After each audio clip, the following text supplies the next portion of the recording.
માણસ અનુકૂળતામાં તો સારો હોય, પણ પ્રતિકૂળતામાં બધાના મૂળ સ્વરૂપો પ્રગટ થઈ જતા. જયારે વિપત્તિ આવી, પ્રભુ પ્રાણોના કર્ષણ કરવા લાગ્યા ને, તો આ સુંદરી બધાનું સ્વરૂપ જતું રહ્યું, મૂળ વિકરાળ અસુરી પ્રગટ થઈ ગઈ. અને આ પૂતના કેવી આસુરી વૃત્તિ વાળી છે, અને વિકરાળ રૂપ ધારણ કર્યું. 6 કોસ લાંબી થઈ, ધડામ દઈને પડી. જોરથી અવાજ થયો, વૃક્ષો એની ઉપર પડ્યા. અવાજ થયો ને બધા દોડતા દોડતા આવ્યા. અને લાલનને તો કઈ નથી થયું ને, અને દોડતા જોઈને આવે તો લાલન પૂતનાની છાતી ઉપર ખેલી રહ્યા છે. યશોદાજી દોડતા જઈને લાલનને ગોદમાં લઈ લીધા, છાતીએથી ચાપી લીધા. અરે મારા લાલનને આવી અસુરી મારવા માટે આવી, આવી રાક્ષસી મારવા માટે આવી. જાણે પોતાની ચિતા તૈયાર કરીને પડી અને એનો અગ્નિ સંસ્કાર કર્યો. પૂતના બળી ખરી, પણ ચંદનની સુગંધ એના શરીરમાંથી નીકળી અને આખા વ્રજમાં વ્યાપી. પ્રભુએ જેનો સ્પર્શ કર્યો હોય એમાં પછી લૌકિક ભાવ નથી રહેતો. અથવા ચંદનની સુગંધ મહાપ્રભુજી સુબોધનીજીમાં લખે છે, અવિદ્યા પૂતના નષ્ટાહ ગંધ માત્ર અવશેષિતા. ગંધ માત્ર રહી ગઈ. અવિદ્યા એટલે હું અને મારું. એટલે એટલી અવિદ્યા તો ભક્તિમાં જોઈએ કે હું ઠાકોરજીનો દાસ, એટલો અહંકાર, અને પ્રભુ મારા છે એટલું મમત્વ. અને આ દરેક વૈષ્ણવને હોય. બધા ઠાકોરજીનો સાથે મનોરથ થતો હોય ને, અમે આવીએ ને, પેલા લાલન છે ને મારા છે, પેલા ગુણામાં છે ને એ શ્રીનાથજી મારા છે, આ બધા તારા જ છે. પણ એક એક મમત્વનો ભાવ, આ લગાવ છે, આ મારા પર. જો ને આપણી મમતા મહાપ્રભુજી કેવી ઠાકોરજીમાં વાળી દીધી. અત્યાર સુધી આ સાંભળ્યું, આ મારું ઘર, મારું મકાન, મારા સ્વજનો, મારું આ, મારી ગાડી, આ સાંભળ્યું. પણ આ ઠાકોરજી મારા, આ તો વૈષ્ણવના મુખે જ સાંભળ્યું. મર્યાદા માર્ગમાં ક્યારેય કોઈ ભક્તને ભગવાનના મંદિરે જઈને એમ નથી થતું મારા ઠાકોરજી. એને સમષ્ટિગત લાગે છે, પુષ્ટિ જીવને વ્યક્તિગત લાગે છે. આ મારા પ્રભુ મારા માટે પધાર્યા છે, મારા માથે બિરાજે છે. આ મમતાનો ભાવ, જો એ જ અહંતા મમતા છે મહાપ્રભુજીએ ઠાકોરજી તરફ વાળી દીધી, એ જ ઉદ્ધારના કારણ બનાવી. જે પતનના કારણ હતા, આપણે કે રાગ ભોગ શિંગાર આ ત્રણેયમાં પડે માણસ એટલે એનું પતન થઈ જાય. ગુસાઈજી એને જ ઉદ્ધારના કારણ બનાવી. રાગ માં પડે તો માણસનું પતન થાય, તો મહાપ્રભુજી ગુસાઈજી કીર્તનોમાં જોડી દીધું. ભોગમાં પડે તો માણસનું પતન થાય, તો વિવિધ પ્રકારના મંગળા ભોગ, રાજભોગ, શિંગાર ભોગ, શયન ભોગ, વિવિધ પ્રકારની સામગ્રીઓ દ્વારા ભોગને અંગીકાર કરે. શિંગારમાં પડે તો પતન થાય, તો વિવિધ પ્રકારના ઋતુ પ્રમાણેના જુદા જુદા શિંગાર દ્વારા આ ત્રણેય જે પતનના કારણ હતા, ગુસાઈજી એને જ ઉદ્ધારના કારણ બનાવ્યા. આમ અવિદ્યા પૂતનાનો નાશ કર્યો ઠાકોરજીએ. એટલે કે વ્રજ ભક્તોની અંદરની અવિદ્યા મારી નાખી. જે સંસારમાં અહંતા મમતા હતી ને વ્રજ ભક્તોની, હવે એમની ઠાકોરજીમાં લાગી. પૂતનાના મારવા માત્રથી સમસ્ત વ્રજ ભક્તોની અંદર એવો ભાવ આવી ગયો કે હવે ઠાકોરજી મારા છે અને હું પ્રભુનો છું. અને આ પંચ પર્વ વિદ્યા છે મહાપ્રભુજી સમજાવે છે સુબોધનીજીમાં. એના 5 પર્વ: દેહાધ્યાસ, પ્રાણાધ્યાસ, ઇન્દ્રિયાધ્યાસ, અંતઃકરણાધ્યાસ અને સ્વરૂપ વિસ્મૃતિ. આ 5 અધ્યાસ વાળી પૂતના છે. દેહાધ્યાસ એટલે દેહની જ બુદ્ધિ, દેહ બુદ્ધિથી જીવવું, દેહ માટે જ જીવવું. દેહાધ્યાસ. પ્રાણાધ્યાસ, યોગીઓને પ્રાણાધ્યાસ હોય કે આ પ્રાણાયામથી જ બધું ચાલે છે, તો ભૂલી જાય કે બાળક જન્મે તો એને શ્વાસ લેતા પણ શીખવાડે છે. કોઈ પ્રેક્ટિસ કરાવે નર્સ કે બેટા પેલા ઊંડી શ્વાસ લે, પછી કાઢ, પછી પાછી લે, હવે કર્યા કર. આ તો ચાલી રહ્યું છે. અને એટલે તો થાક નથી લાગતો. કોઈ પણ કામ કરો તો થાક લાગે કે તમને કહું 20 પ્રાણાયામ કરો તો થાકી જાવ. જન્મ્યા ત્યારથી શ્વાસ લો તો થાક લાગ્યો કે આટલા વર્ષ થયા શ્વાસ લાવો ને અડધો કલાક આરામ કરી લો, કાયમનો આરામ ના થઈ જાય. તો આ બી એક અધ્યાસ છે. પોતાને આ પ્રાણના લેવા છોડવાના કરતા માનવું એ પણ અધ્યાસ. તો પ્રાણાધ્યાસ. ઇન્દ્રિયાધ્યાસ, ઇન્દ્રિયોની લાલસા, એની કામના, અને ઇન્દ્રિયો એ ઉદ્ધારના કારણ મહાપ્રભુજી બતાવે. જો એટલે તો કહું, બડે ભાગ માનસ તન પાવે. આ મનુષ્ય દેહ દુર્લભો માનુષો દેહો દેહી નામ ક્ષણ બંધુર. આ દુર્લભ છે.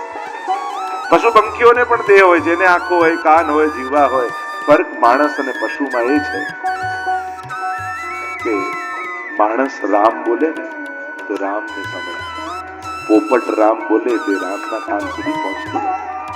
કારણ કે પોપટને રામ કોણ છે ખબર નથી.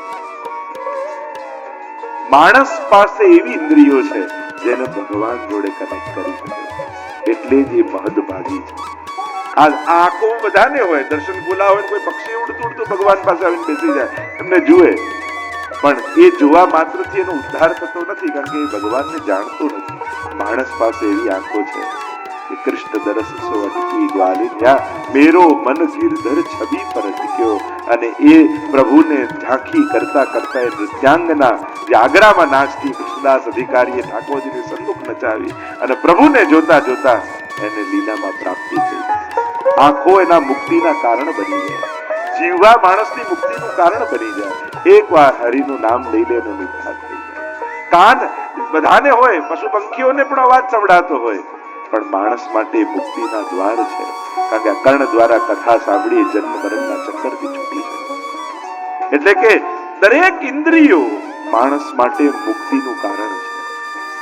અને જીવ માટે સાધારણ પશુ, તમે અહીંયા હોલમાં બેઠા છો, આ માનવ યોનિમાં ન હોત, બીજી કોઈ પણ યોનિમાં હોત તો તમને અંદર કોઈ આવાજ જ, ગાય પણ બન્યા હોત તો અંદર આવાજ જ. અહીંયા બેઠા છો નું એક જ કારણ છે, તમે માણસ છો. અને એટલે મનુષ્ય દેહ દુર્લભો માનુષો દેહ, બડે ભાગ માનસ તન પાવા. મનુષ્ય દેહ સાધારણ નથી, એક અવસર હોય છે, એક મોકો હોય છે. ઘણા લોકો એ મોકા ચૂકી જતા. અને અહીંયા જે ચર્ચા આપણે કરી રહ્યા છીએ, દેહાધ્યાસ, ઇન્દ્રિયાધ્યાસ, અંતઃકરણાધ્યાસ, મન બુદ્ધિ ચિત્ત અને અહંકાર, અને અંતઃકરણ ચતુષ્ટય કહેવાય. અને સ્વરૂપ વિસ્મૃતિ, પોતાના સ્વરૂપનું અજ્ઞાન, એ પણ એક અધ્યાસ છે. હું કોણ છું એ પરિચય જો તમને ખબર નહીં હોય તો પછી પ્રયાસ ખોટા થશે. જ્યારે તમને ખબર પડે છે કે હું વલ્લભનો સેવક વૈષ્ણવ છું, હું હરિનો દાસ છું, એનાથી ગૌરવની વાત એક ભક્તના જીવન માટે બીજી કોઈ ના હોઈ શકે કે હું પ્રભુનો ભક્ત છું. કારણ કે એક વસ્તુ નિશ્ચિત છે, વિચારથી વૈષ્ણવ નહીં બનો તો વ્યવહારથી પણ તમારી વૈષ્ણવતા બહુ ટકશે નહીં. એક વૈષ્ણવ તરીકેના વિચાર જો તમને નથી આવતા તો વૈષ્ણવ તરીકેનો વ્યવહાર પણ બહુ લાંબા સમય સુધી નહીં કરી શકો. એટલે વ્યવહાર કરતા પણ વૈષ્ણવી વિચાર જાગતા રહે, એના માટે સત્સંગ નિતાંત આવશ્યક છે. કારણ કે સત્સંગથી વૈષ્ણવી વિચાર પેદા થશે અને સેવાથી વૈષ્ણવી વ્યવહાર પેદા થશે. એટલે સેવા યાંબા કથા યાંબા યસ્યા શક્તિ દડા ભવે. સેવા અને કથા બંને કેમ મહાપ્રભુજી બતાવ્યા? કારણ કે કથાથી વૈષ્ણવી વિચાર પેદા થાય છે અને સેવાથી વૈષ્ણવી વ્યવહાર પ્રગટ થાય. એટલે વિચારથી વૈષ્ણવ બન્યા રહે. કોઈ પણ સંજોગ સામે આવે, સુખનો હોય કે દુઃખનો હોય, મનમાં એક જ વિચાર, એક વૈષ્ણવે આ સમય શું કરવું છે? મહાપ્રભુજીના સેવકે આ સુખને હેન્ડલ કઈ રીતે કરવું જોઈએ, એને ફેસ કઈ રીતે કરવું જોઈએ, આ દુઃખને. જ્યારે આ પ્રશ્ન તમે તમારી જાતને એક વૈષ્ણવતા તરીકે, વ્યક્તિ તરીકે સોલ્યુશન કાઢવા જશો ને તો ક્લેશ, રાગ, દ્વેષ અને ઝઘડો જ મનમાં સૂર છે. પણ વૈષ્ણવ તરીકે વિચારશો ને તો સારું સમાધાન જીવનમાં મળશે. એટલે વૈષ્ણવી વિચારધારા બની રહ્યા જીવનની એ નિતાંત આવશ્યક છે. કારણ કે એક વૈષ્ણવ કેવું વિચારે, ભલે વિપત્તિ આવે, સંકટ આવે, મહાપ્રભુજી તો કહે ત્રિદુઃખ સહનમ દે. જો વિવેક ધૈર્યાશ્રય નામનો મહાપ્રભુનો જે ગ્રંથ છે એમાં જે વિવેક બતાવ્યા છે, આપણે વિવેક કોને કહીએ? જે વ્યવહારમાં બહુ કુશળ હોય આપણે આ બહુ વિવેકી છે. મહાપ્રભુજી વ્યવહારના વિવેક નથી બતાવ્યા, મહાપ્રભુજી વિચારના વિવેક આપ્યા છે. એક વૈષ્ણવે અનુકૂળ અને પ્રતિકૂળ સમયે મનમાં કેવો વિચાર કરવો અને જો એ આત્મસાત થઈ ગયા ને તો તમારી પ્રત્યેક ક્રિયા એક વૈષ્ણવની ક્રિયા છે. વૈચારિક વૈષ્ણવ જો તમે બની ગયા, અહીંયા કેવું સ્વરૂપ વિસ્મૃતિ, જયારે સ્વરૂપનું અજ્ઞાન, આપણે આપણી જાતને હીન માનવા લાગીએ, તુચ્છ માનવા લાગીએ, પાપી માનવા લાગીએ. કોઈ વસ્તુનો તમે સ્વીકાર, જેમ કોઈ વ્યક્તિને બહુ ગુસ્સાવાળો સ્વભાવ હોય અને બધા જ ઘરમાં કે આ તો બહુ ક્રોધી, આ બહુ ક્રોધી, અને સ્વીકાર નહીં કે હું ક્રોધી છું, પછી એને ક્રોધ કરવાનો પશ્ચાતાપે ના થાય. પછી હું તો છું જ ને, મારો સ્વભાવ તો આવો જ છે. તમે તમારા પાપને સ્વીકારી જ્યારે એમ હું તો આવો જ છું, પછી પાપ કરવાનો પણ પશ્ચાતાપ નહીં થાય. ગુરુ કૃપા થાય ત્યારે આપણી ભીતર રહેલા પાપ આપણને ખૂંચવા લાગે. આ મારી અંદર કેમ? હું તો રોજ ઠાકોરજીની સન્મુખ બેઠો હોઉં છું. આ આંખે મારે કાલે લાલનને જોવાના છે. આ આંખે પાપ કેમ જોવા? આ જ હાથે મારે કાલે લાલનના ચરસ્પર્શ કરવા છે, તો કોઈનું છૂટવી કેમ લેવાય? આજ પગે મારે ચાલીને કાલે હવેલીએ જવાનું છે, તો આ પગે ચાલીને મારે આવી જગ્યાએ કેમ? હું કાલે લાલનને મારું શું ચહેરો બતાવીશ? આ વિચાર વૈષ્ણવને પ્રત્યેક ક્રિયા કરતા સમય આવે છે. કાલે મારે ઠાકોરજીને ફેસ કરવાના. શું આંખથી આંખ મિલાવી શકીશ પ્રભુ સાથે? આ ચિંતન વૈષ્ણવને થાય. એટલે ઠાકોરજીની સેવા પધરાવી એટલે કેવલ ભોગ ધરવા, ટેરો લેવો ને એ જ નથી. એક વૈષ્ણવી જીવનની એક શિસ્ત આવી જાય છે. એક વૈષ્ણવી જીવન કેવું હોય. તો આ વિચારધારા અહીંયા જે મૂળ વાત આપણે કરી રહ્યા છીએ, સ્વરૂપ વિસ્મૃતિ. સ્વરૂપનું અજ્ઞાન થાય તો પોતાના કર્તવ્યનું પણ ભાન રહેતું. 5 પ્રકારની પર્વવાળી અવિદ્યા એનો નાશ થયો અને બુદ્ધના કવચ દ્વારા પ્રભુનો રક્ષા કરવામાં આવી. ભક્તો દ્વારા આવી અનેકવિધ પ્રકારની લીલાઓના વર્ણન કરવામાં આવ્યા. સુખદેવજીની આગળ પરીક્ષિત મહારાજ કહેવા લાગ્યા કે પ્રભુની લીલા શ્રવણનો એટલો બધો આનંદ આવે છે, મારું મન અને અંતઃકરણ પવિત્ર થઈ રહ્યા છે. હજી આવી અનેક પ્રકારની લીલાઓ અમને કહો. આગળ વર્ણન કરતા કહ્યું, એકવાર યશોદાજી દોડતા દોડતા આવ્યા નંદ બાબા પાસે. બાબા બાબા બાબા, મોટો ઉત્સવ કરો, બધાને બોલાવો, ભોજન કરાવો, બધાને આમંત્રિત કરો. થયું શું? કહ્યું કે આપણા લાલને પડખું ફેર્યું. આ વૈષ્ણવને તો ઉત્સવ કરવાના બહાના જ જોઈએ. કાંઈ પણ થાય એટલે કે સત્સંગ કરાવો, મનોરથ કરો, ના કરો. અને મન મનોરથોથી ભરેલું હોય એને જ વૈષ્ણવ કહેવાય. કારણ જો મનમાં અલૌકિક મનોરથો નહીં રાખો ને તો લૌકિક ચિંતાઓ તમારા મનને ઘેરી વળશે. એટલે મનને ઉત્તમ કાર્યોમાં વ્યસ્ત રાખો, પ્રભુ જોડે બાંધી રાખો. અને કહ્યું કે બધા માટે સામગ્રી સિદ્ધ કરી, બધાને બોલાવ્યા, તૈયારીઓ ચાલી રહી છે અને એટલા વ્યસ્ત છે યશોદાજી કે આ લાલનને સાચવે કોણ? ગાડું પડ્યું હતું, શકટ હતું અને એની નીચે એક પલ્લું બનાવી દીધું, કપડું બાંધી દીધું, લાલનને એમાં પધરાવી દીધા. જો આને શકટ ભંજન લીલા કહેવાય. જો આપણે ત્યાં અમુક ઘણી બધી લીલાઓ એવી છે, એના નામ જો મૂળ રૂપે કહેવા જવું તો કદાચ તમને ખ્યાલે ના. શકટ ભંજન, જૃંભણ લીલા. હવે આમ તો જુંભણ લીલા તો બધા આ કઈ લીલા? બગાસું ખાવાની લીલા કહેવાય, જુંભણ લીલા. મોગંડ લીલા, તમને આ કઈ લીલા? ગૌચરણ મોગંડ કહેવાય. એમ ઘણા શબ્દો જો વાપરું તો ભાગવતમાં સુબોધજીમાં અમુક શબ્દો લગ્યા તો અમને એમ થાય કે આ કઈ લીલા તો કઈ વાત સાંભળી. ખાલી શબ્દોનો જ ફરક છે. એટલે હું પ્રયાસ કરું કે સરળ શબ્દોમાં સમજાય. અહીંયા બધા જ રસો વિવિધ પ્રકારની સામગ્રી બનતી જાય છે અને ગાડા ઉપર પધરાવતા જાય છે. અને ઠાકોરજી વિચાર કરે કે શકટ એટલે સંસાર અને આ રસો ઉપર ને હું નીચે. ભક્ત માટે આ સારું નથી. આપણા માટે જે ભૂલું નહીં હોય ને એ ભગવાન ક્યારે થવાની છે.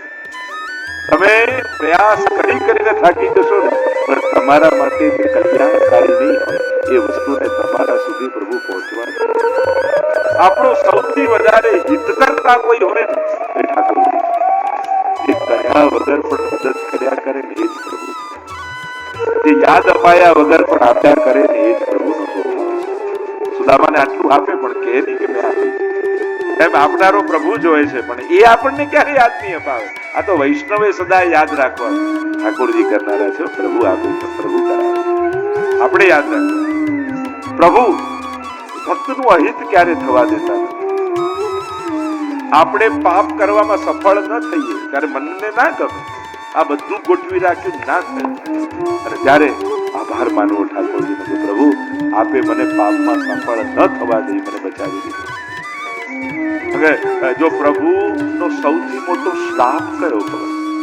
કે પ્રભુ જો એવા આશીર્વાદ આપે ને કે હવે તું જે ધારીશ એ તને મળી જશે, તારી બધી ઈચ્છાઓ પૂરી થઈ જશે. આવા જો આશીર્વાદ આપે તો આનાથી મોટો કોઈ શ્રાપ નથી. પછી માણસને કોઈ દુશ્મનની જરૂર જ ન પડે. એની ઈચ્છાઓ જ એને ખતમ કરી નાખે, એનો સર્વનાશ કરી નાખે. આ તો આપણી કૃપા છે ઠાકોરજીની આપણા ઉપર કે પ્રભુ આપણી બધી ઈચ્છાઓ પૂરી નથી કરતા. તો માણસને કોઈ દુશ્મનની જરૂર ન પડે, એની ઈચ્છાઓ જ કાપી છે.